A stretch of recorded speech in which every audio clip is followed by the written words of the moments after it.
I have been dying to make this video. South Africa versus Ghana.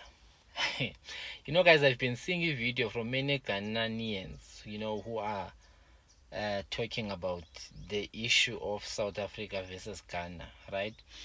And obviously we know Uguti Ghana has decided not to renew the lease of a South African gold mine that is in Ghana, right? So the Ghanaians say that you South Africans, you will feel the pressure, right? You will feel the consequences of the march and march chasing foreigners away, right? That is their message. Secondly, I think there is some development in that Ghanaians, they also want South African businesses such as MTN and DSTV to be shut down in Ghana. And Ghanaians are happy because in their mind, their approach is that you South Africans, we want to teach you the lesson. You've messed up with the wrong citizens. We've messed up with the wrong country. Now, this is where education matters, right? If you ever heard the say that says education is important, this is the best time that statement will make sense. Ghanaians, let me educate you. Clearly, you are speaking from the position of being, you're not speaking from an informed position. Now, let me educate you. One, all these things that you guys are saying are not going to affect ordinary South African citizens. You are missing the point. You missed the mark, right? One, this, whatever that you guys do, not renewing the lease, shutting it down, those South African businesses are going to affect the South African owners of those businesses, right? Not ordinary South Africans who are marching on the street. Secondly, they are also going to affect the Ghanaians, right? As well as the Ghanaian economy. Let me break it down for you. One, let's start about the mine. That is not least. How many employees in Ghana will lose jobs? Have you guys thought about that? Have you guys thought about the fact that the state, has some stake from that mine?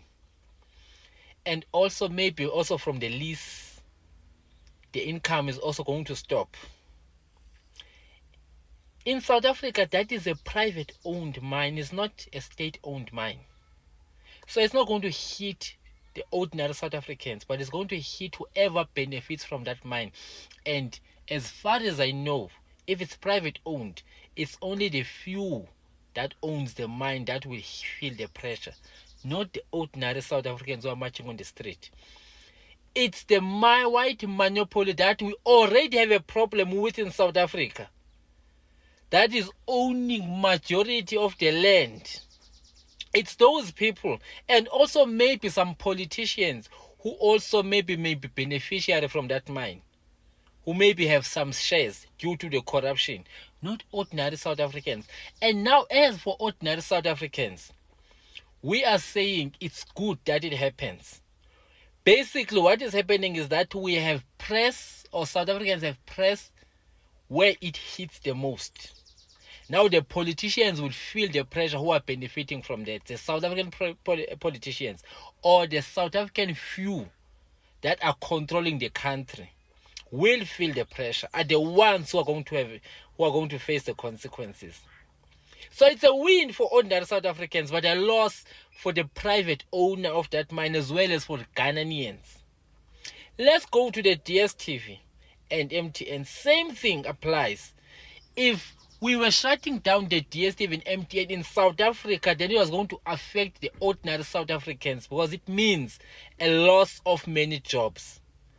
But now you are shutting down DSTV and MTN in Ghana, that benefits many Ghanaian citizens with their installation, their retailers, their employment, as well as the Ghanaian economy, because it boosts the economy of Ghana. And also, same applies those who have shares in the Ghanaian economy. So it's not a loss for the South African citizens, but it's a loss for the Ghanaian citizens as well as the ones who have stakes and shareholders. My daughter is here. Hello, my sweetie pie.